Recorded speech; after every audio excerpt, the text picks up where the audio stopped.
Leader Fan Radio Network. Tweet that. And KFAN.com. 1 minute, 48 seconds past the hour of 3 o'clock, Central Daylight Time. Bumper to Bumper Show is live. It's local. And it is are we going the distance today, Brett Blakemore? 3.5 hours? 6:15. Oh, 6:15 night, you say. Is that Wild related? It is Wild Probably related. Gophers and then Wild? Or is it just straight to the Wild? Vikings stuff. I mean, I should say Vikings, not Gophers. That is correct. I am the host of the program, former Inkstein Wretch, newspaper of the Twin Cities. My name's Dan Barreiro. Brett Blakemore is in for Guardsy today, who is on his way, as we speak, to Champaign, Illinois, where the aforementioned Gophers will try to take out Brett Bielema and the Fighting Illini. I believe that's an 11 o'clock start tomorrow. Pre-game show then will start at 9 o'clock right here on the Fan. And my sources also say that it's important that today we wish the producer of the show, the interim substitute producer of the show, a happy birthday. This is your birthday today. Is that confirmed or is that... That is confirmed. Now, are you a bit of a hypocrite on this? Because I was told you're constantly mocking other people who make a big deal of their birthday, and yet you made a big deal of your birthday today online. Or is that the bit? That's kind of the bit. Right. I tweet the same thing every year because it makes me laugh. I don't know if anyone else finds it funny, but I just tweet, I hate when people subtly try to tell you it's their birthday. Yes. You wouldn't see me doing that today. So that's the bit. That's the bit. That's pretty well played. Thank you. So happy birthday. Thank you. I'm going to say you are... Oh, yeah. 27. 28. 20? I was pretty close. 28, yeah. And I'm not sure I've ever asked you your age before. I try not to pay attention to ages because I'm not even sure how important they are, but that was pretty close. I feel like I'm 21. Yeah, well, which is in some ways you have the maturity of an 18-year-old. I think that's fair to say. In other ways, perhaps, wisdom before your time. Who's to say? Truth cannot be controversial. We are looking forward to quite a show today. I do want to remind you that those of you who love the pick segment with Carl Gerbschmidt, we are moving it today. So it's not 3:30. It will be about 1 hour from now. Gerby at about 4:02 today. Ben Gessling at 4:30. Russo Radio live from the Fallness studios. That's scheduled for 5:02.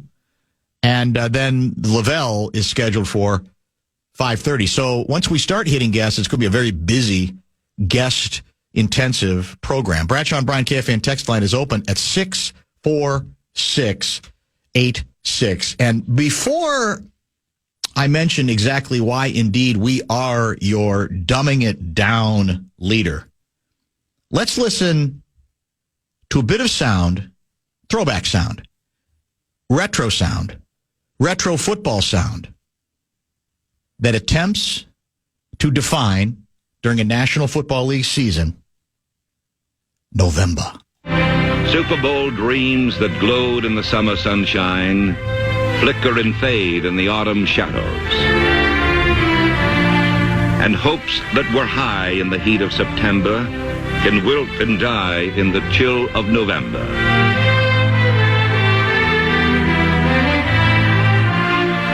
November can be cold and gray. November can be surly, with bitter rain upon the world and winter coming early.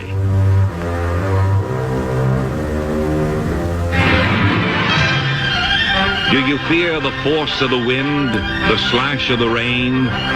Go face them and fight them. Be savage again.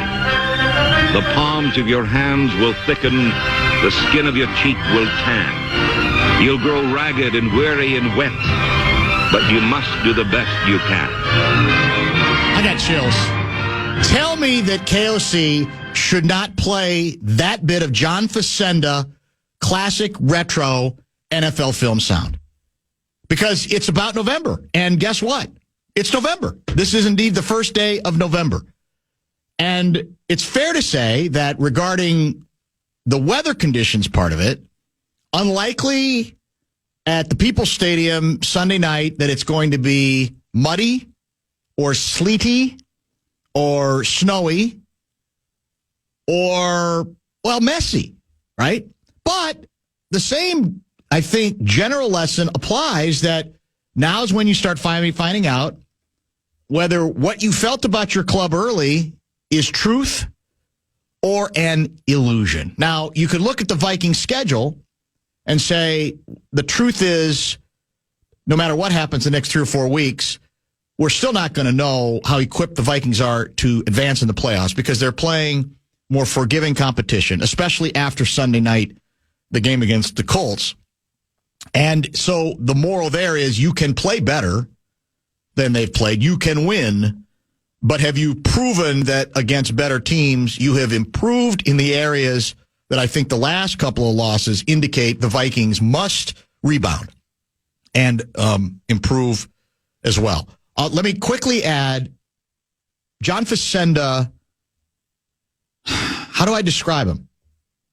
He was one of the great football voices of NFL films, and there's a library full of John Facenda narrated National Football League stuff, some specific to a given team and a given run, some waxing more poetic about the nature of the game. If you're a kid and you have not heard Facenda before, look him up. It's not that difficult to do. Facenda. But I don't know that I'd heard the November one before. And I kind of like it. I was inspired by it. I was moved by it. November can be surly. This is just perfect, is it not? It's absolutely. Now, I guess I should double check. Did Facenda write his own stuff? I don't know. Because if he didn't, whoever did write it or wrote it should have won a bunch of awards because the writing, you can argue that part of the NFL myth that exists to this day was built on the Facenda narration of key and critical National Football League moments. Bradshaw and Brian, KFAN text line 64686. How many of you are aware or have been aware of who John Facenda is and his impact that he has had on the game? I'm trying to think of like other sports, and there have been obviously some great baseball announcers over the years, starting but not finishing with Vin Scully. But I'm not sure any sport has had a spokesperson who had the pipes that Facenda had, obviously, that basso profundo thing going, who I think nurtured the myth of the sport, the romance of the sport, and laid it out in wonderful rhyme the way he did. Let me know, 64686. So let's just ask directly. Are the Vikings ready for November? Are Brett Blakemore's Green Bay Packers ready for November? Because now we're basically approaching the halfway point of the season, and now things are going to get, I think, a little bit more serious. Your club expects to start Jordan Love against the almost unbeatable right now Detroit Lions. Is that correct? Limited both today and yesterday. So we'll see. So have you become a believer in Malik Willis? He can certainly, for a game or two, you think he could hang in there with you? Correct. He can keep the ship afloat for long enough. Correct. I think he that's totally reasonable. Yeah. Much longer than that, I don't know. Yeah, I think that's the way you look at it. For most backups is just give me a game or two. I don't expect you to take over the ball club. Do you think Green Bay? Do you think your team is ready for November?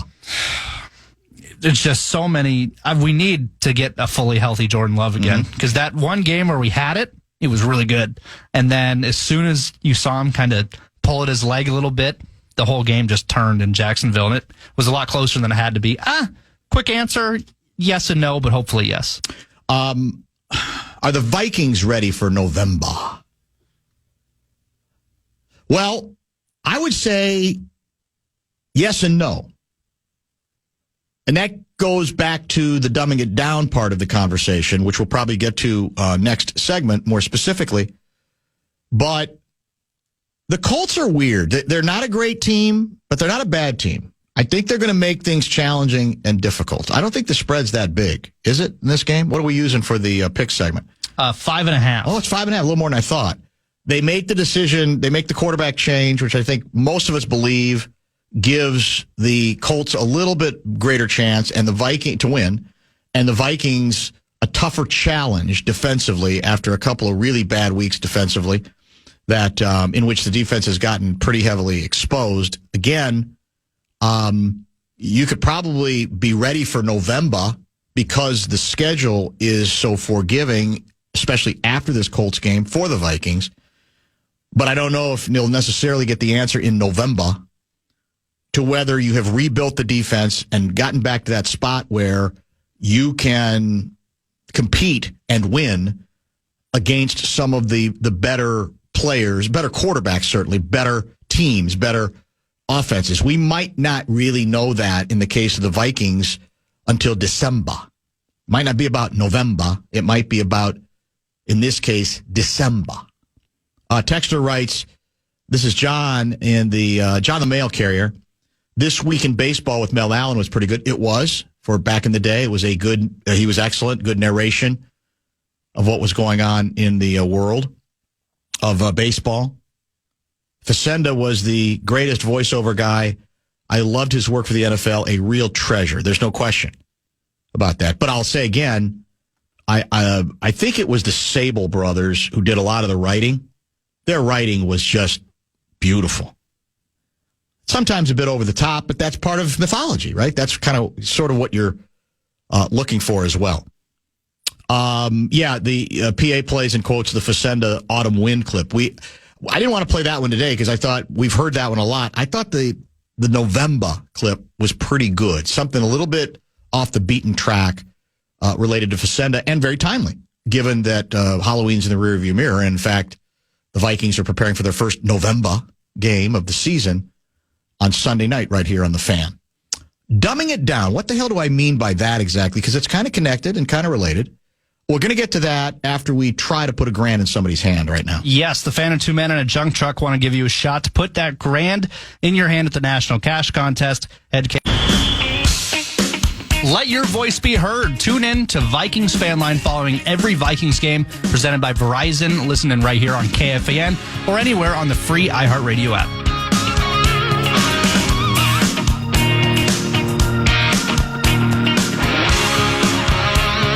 Do we still have that old Red McComb soundbite? Vikings fans, let your voices be heard. Does that exist on our system? I don't even remember what the context of that was. Someone will know because we've got such great Fan Radio Network historians that work for free and remind us of these things all the time. Bradshaw and Bryan KFAN text line is open, 64686.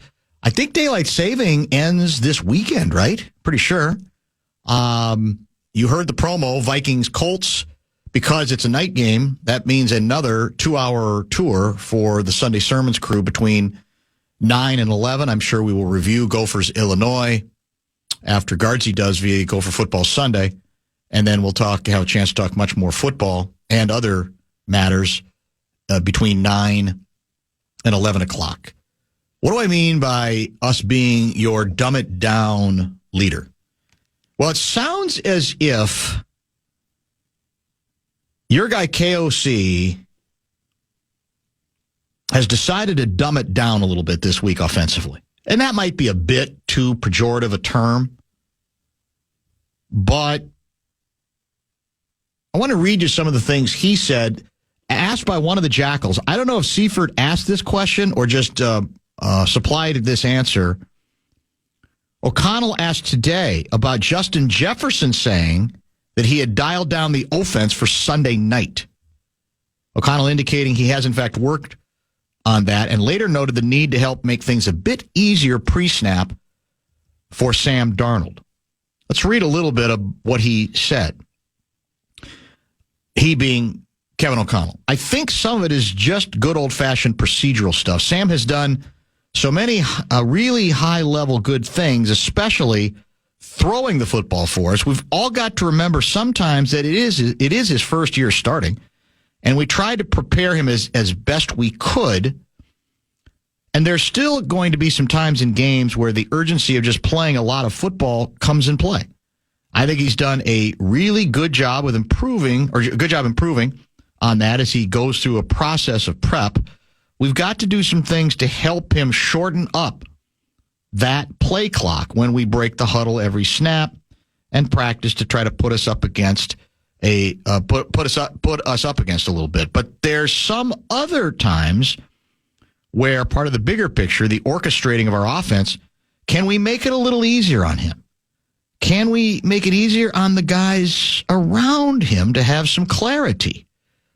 Always intentional. You knew there'd have to be a buzzword with that plan, but at the same time, never at a detriment to what we think gives us the best chance to win in the NFL offense, trying to move the ball and score points. So there's a good balance there. If you cut through all of it, all the jargon, it sounds to me like he's saying we're dumbing it down a little bit. And I don't think that's a bad thing.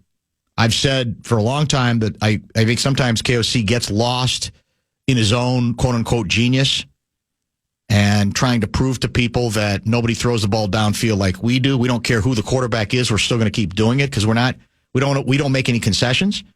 And that has sometimes worked against him. Now, that doesn't mean you should never throw the ball downfield. The Vikings have had some very good success this year being aggressive.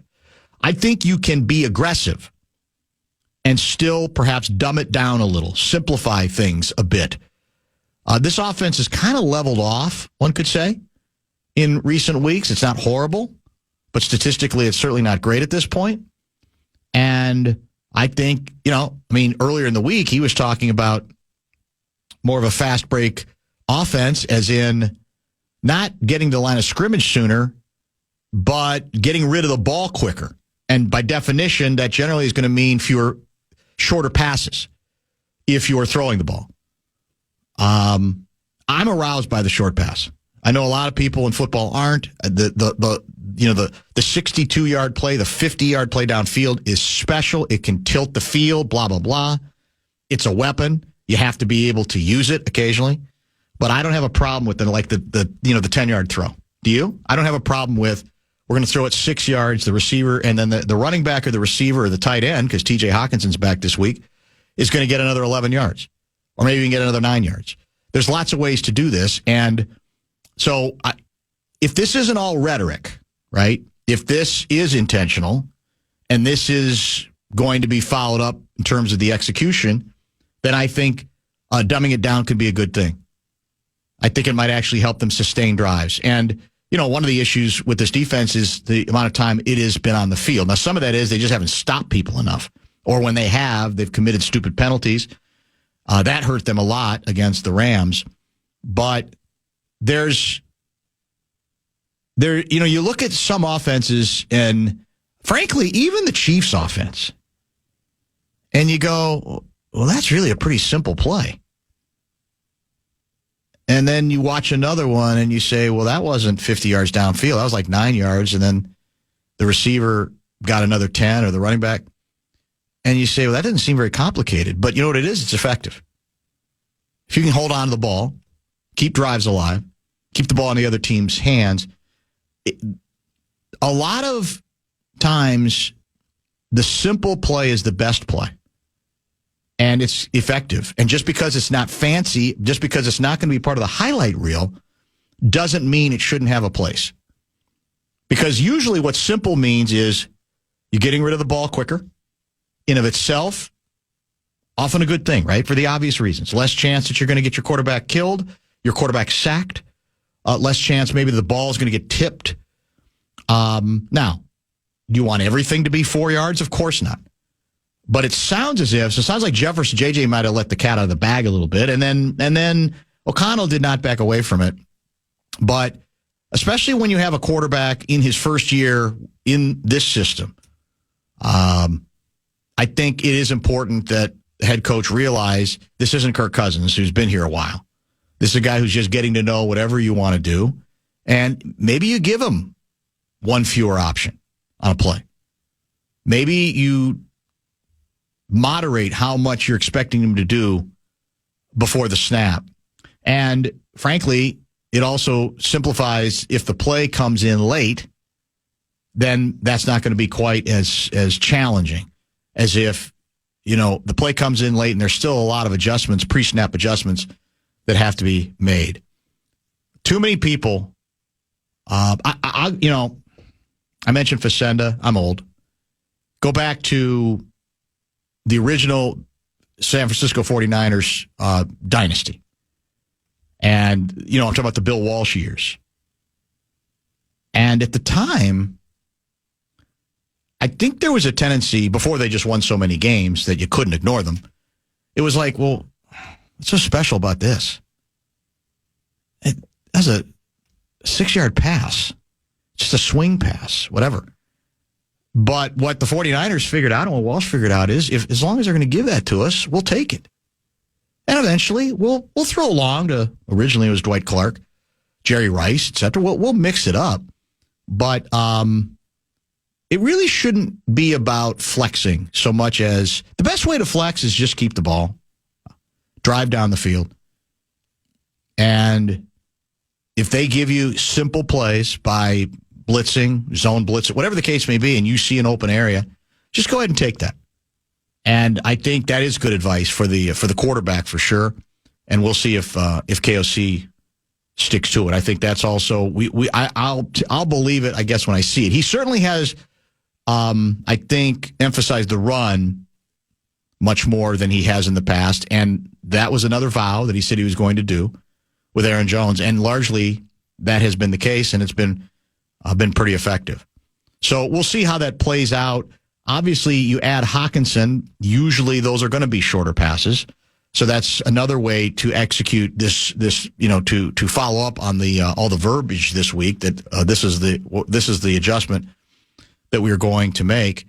Even smart quarterbacks, I'm guessing, especially early with a new team, relatively early, they'd prefer to have fewer options. Right? Maybe the best of the best. The Peyton Mannings of the world, obviously, you can give them like 9 options on one play, and they're fine with making the adjustments. But I think with Darnold, especially the way it's gone, the last couple of weeks, why not simplify things for him a little bit so he can just concentrate a little bit more on execution and a little less on all the pre-snap stuff. It's also called dumbing it down, but then when you say it that way, it sounds like you're saying you got stupid players. And I don't think that's at all what I mean. And I don't think that's what he's saying. But I do think if they mean it, it's not a bad idea. It could be helpful. It's interesting that JJ brought this up as well. Bradshaw and Bryant KFAN text line is open, and that number again is 64686. If you're looking prepared or for the pick segment, it's a half hour later than usual. That will be at 4:02 today. Gerby will join us then. Ben Gessling will join at 4:30. Russo Radio from the X at 5:02. Who are we playing tonight? We got the Lightning at the Wolves X are playing the late game tonight. I think it's like an 8:40 start.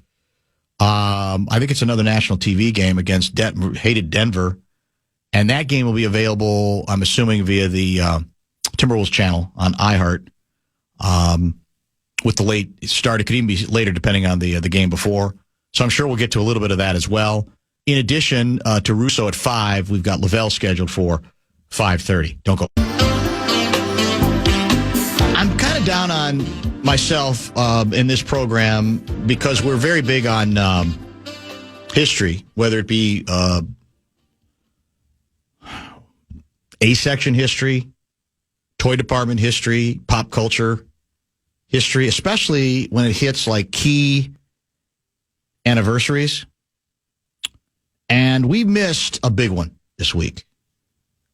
Again, the kids won't remember much about it, but they should know that it is one of the most remarkable sports stories in the history of organized sport, especially as it pertains to individual sport. It has had books written about it. It has had motion pictures dedicated to it. And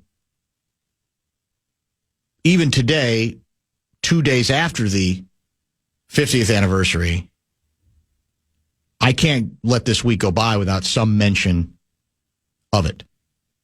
Affectionately referred to as the Rumble in the Jungle. And it was a heavyweight boxing championship bout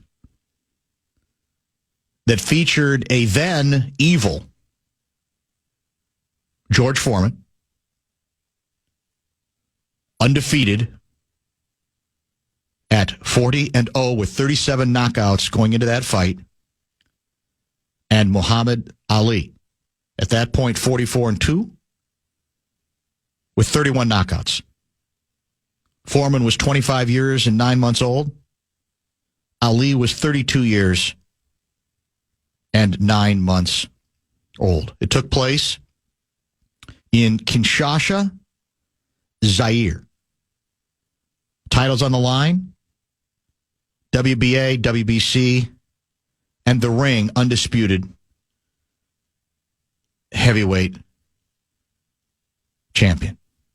Some 60,000 individuals attended it, and it was one of the most watched television events of all time at the time. Ali, a 4-1 underdog on that day against the then undefeated and much hated.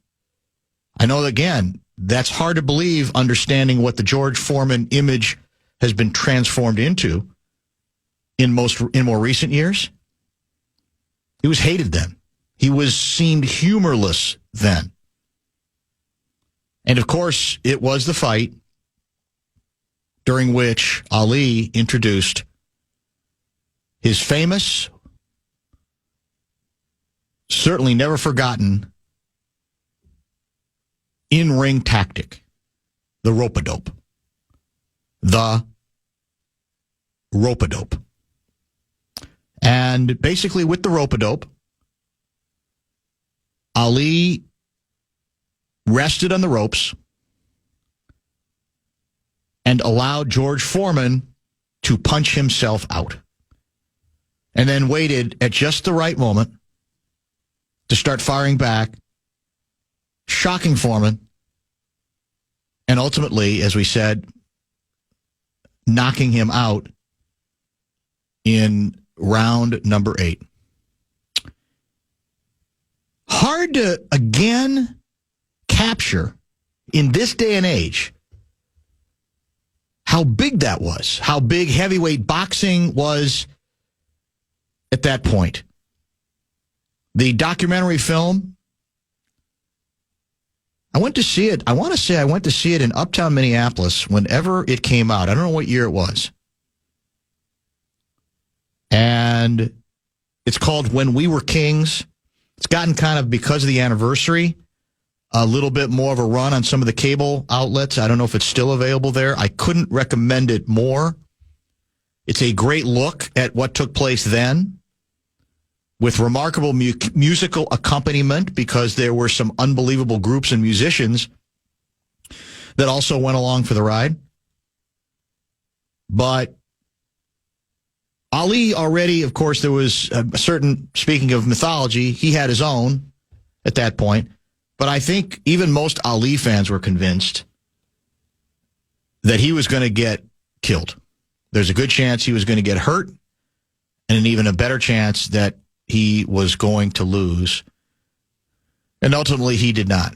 And I can't remember. I'll look it up. I'll find it in a minute. It'll come to me. One of the writers, very decorated and honored writer, who attended... that's trouble. I'll look that up later. Who attended said event to report on it for various newspapers and magazines, said that the key, it's so true. If you watch the tape of the knockout of Foreman going down, you'll see Ali has got his right hand and right glove cocked to take one more shot at him going down, but he backed off. And the theory was he backed off because he didn't want to ruin the aesthetic of the moment. It was a great piece of video. It's almost like he's going all the way down. If I punch him again, it's going to take away from the punch that had him reeling, and this is going to be a better look. Remarkable. They don't make sporting events like this anymore. They just don't. And part of it is the world is different. And part of it, obviously, is boxing is in a very different place. But perhaps... Ali was already world famous, but perhaps I think more than any other fight that he was involved in, that was the one that utterly and completely cemented his legendary status at a point where, yeah, it's cute to speculate on, and he's funny, and he can do the poetry, and he's clever, but they're going to have to carry him out on a stretcher. And if they carried anybody out on a stretcher on that occasion, it was George Foreman. And, again, we've had Foreman on this show many times over the years. I'm pretty sure I've also, back in my Inkstein Wretch days, wrote about him visiting town. But that was the very different George Foreman. That was George Foreman, the grill guy. That was George Foreman, who always seemed to have a smile on his face, seemed not withdrawn and sullen at all, but clever, funny, engaged, and with remarkably a good sense of humor about that particular loss. I don't think, I'll challenge the audience. Bradshaw and Bryan KFAN text line 64686. Name me another world-famous athlete who, over a period of years, changed his public image to the degree that George Foreman did. And I'm sure there are a couple names I'm forgetting, and it'd be fun to speculate on some of those and to run some of those names by people. But very few could even understand the contrast between what, from a public image standpoint, he was then and what he has become. In fact, he's the guy who brought it up again, I think, when we hit the anniversary 2 days ago, which you'd think even this much longer would be, well, that's not something I necessarily want to bring up because I lost. But it almost seemed to open the door for him to go in a completely different direction after that. And Ali, the boxing world knows this. The boxing insiders know this. He was a fighting genius. He was as smart a fighter as we have ever had from a tactics standpoint, leaving aside his mythology, larger than life, known all over the world, standing for so many other things for so many other people, not perfect. We talked early and often about the degree to which chroniclers of his relationship, for example, with Joe Frazier, how cruel and unfair Ali was. Joe Frazier. He was not perfect by any stretch of the imagination, but legendary. And this was the fight, though, that in terms of tactics, in terms of approach, cemented his place at being, well, he's the best fighter I ever saw, pound for pound. I believe that. And when you look at him in his prime, which he wasn't in Zaire, which is why there was such a surprise that he won it, the lightning quickness as a heavyweight that he had was absolutely remarkable. Interesting nominations are coming up for public image transitions from hated to beloved. Randy Moss. Pretty good one. We talked about him just the other day, that we keep, Dan Minnesota, it feels like almost every other day now, has been sending me an anniversary of a Randy Moss indiscretion, whether it's either him with the traffic person downtown Minneapolis a while ago. We played that tape a million times. Whether it was some of the meltdown he had in a bus with a sponsor, not to mention him mocking the food that was catered in on Fridays. Play when I want to play. Blah, blah, blah. It goes on and over, on and on, over. Most people have forgotten about all that stuff, or they have moved past it because he has, to a certain extent, he's become a familiar face, right? He's become less of a caustic part of our conversation. He's the guy who's analyzing on ESPN, just like everybody else, particularly on Sunday. And this, all of the period of time, I think, this has also allowed him to show another side of himself. A couple others are big. John McEnroe. That's not a bad one. You're right. McEnroe is viewed very differently now than he was when he was a performer. Chuck Barkley, not bad. O.J. Simpson, O.J. Simpson, there's been a couple of transitions, I would say. I don't think he was viewed as surly at all when he played, and then he went into the media sphere and became Hertz Rent-A-Car guy. He was extremely beloved. So, yeah, I guess you could say this is in another direction from beloved to reviled. It's just going in the opposite direction. That's fair to say. Can I throw one into the mix? Absolutely. Please do.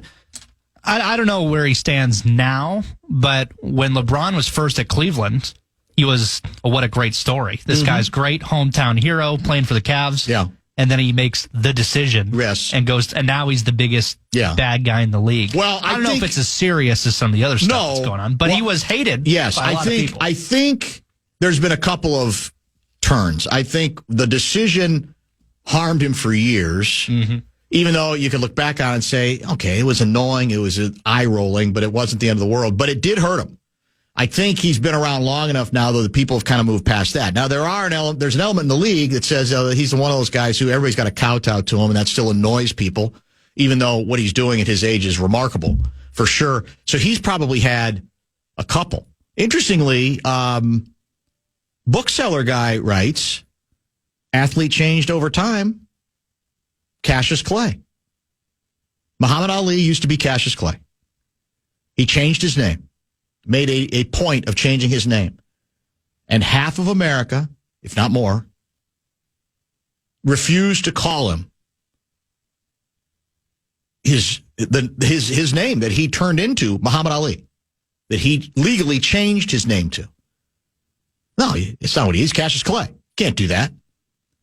And even when he refused to serve in Vietnam, there were a lot of people who were rooting against him on that basis. So, and it shouldn't be, bookseller guy makes an important point. It shouldn't be forgotten that even though now in the, sort of the popular mythology, it's like he's always been beloved. He wasn't then. He was polarizing at that point. Why does he got to get involved in this political stuff? Why isn't he serving? What's the problem with this guy? Why does he got to change his name? He's got too big a mouth. So, that's sometimes conveniently forgotten. He wasn't always loved at all. And then I think he just wore people down because he hung around so long, continued to excel in boxing. Then I think he became a sympathetic character because we started to see some of the things that the boxing was doing to him that hurt him, that made him seem so much more mortal, made us all. I remember, I can never forget, I wrote a column. This was still when I was at the Indiana Daily Student. And I don't remember which fight this would have been for.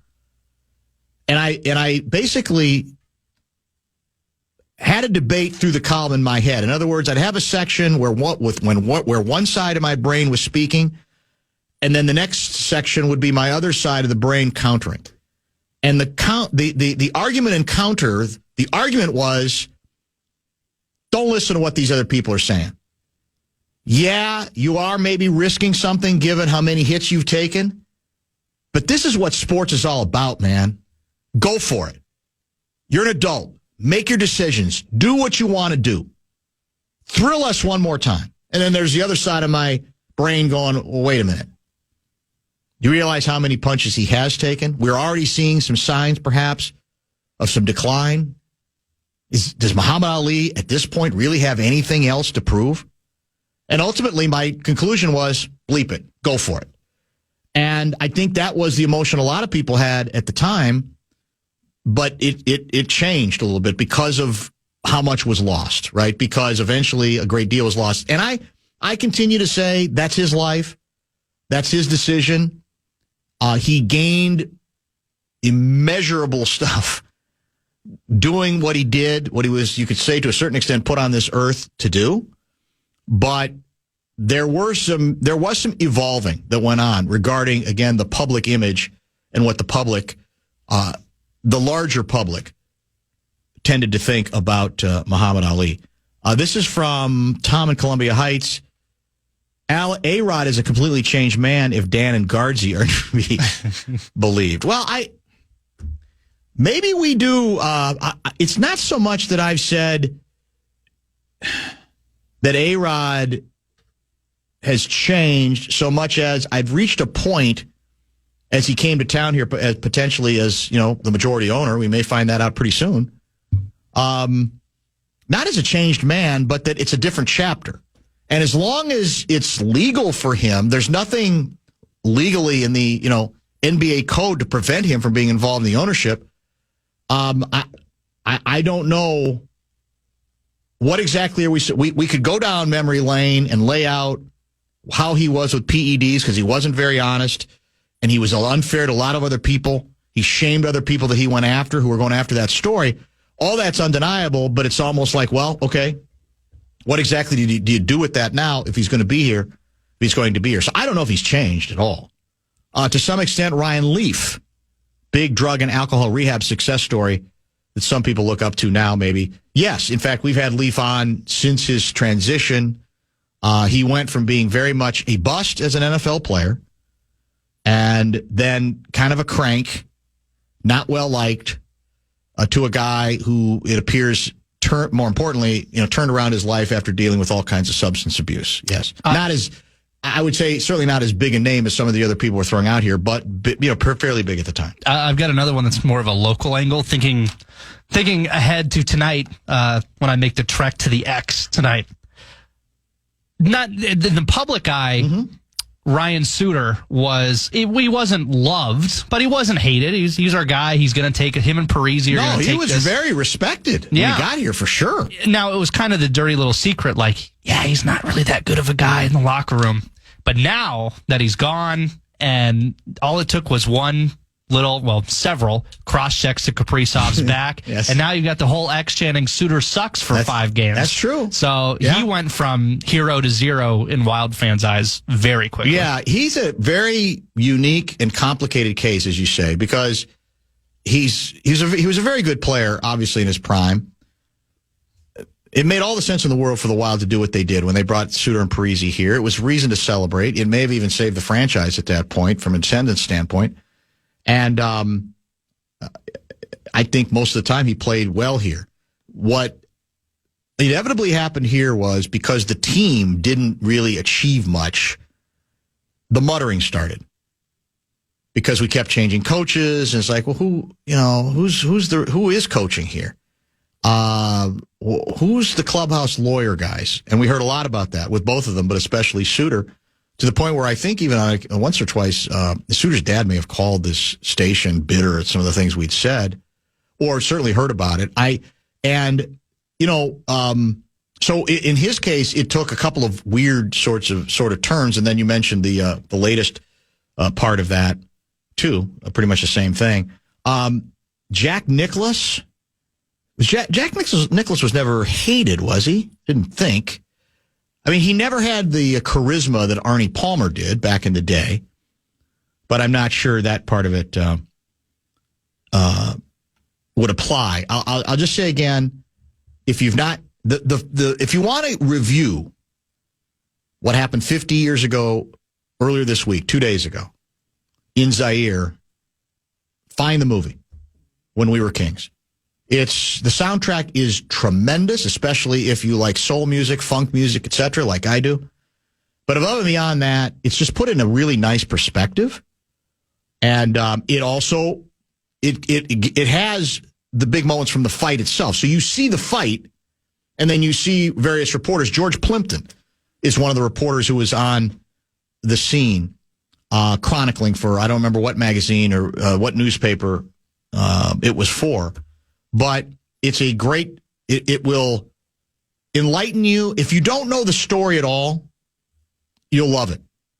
If you care about history at all, if you care about boxing at all, if you care about sports at all, and even care about culture, there's a lot of culture in that movie. If you do know the story, and it's been a while since you've revisited it, you'll enjoy it just as much because you got that built-in knowledge, but you're going to be reminded of a lot of things that you absolutely tended to forget. So a good opportunity. And as I said, I'm bummed I didn't do it on the actual 50th anniversary because that's when we're supposed to do it. That's when we usually do. But at least we got it in. I think with a good, solid segment on the subject. Usually picks right about now. We're wrapping up picks, but Gerby apparently had some things to do. So the prediction segment with Carl Gershman is indeed coming up next. There's a couple of twists and turns regarding PackerFanConnections.com. I'm not going to lie to you. You're not going to believe them. We'll get into that and then prepare for Ben Gessling Russo Radio, and Lavelle before we wrap things up at 6:15.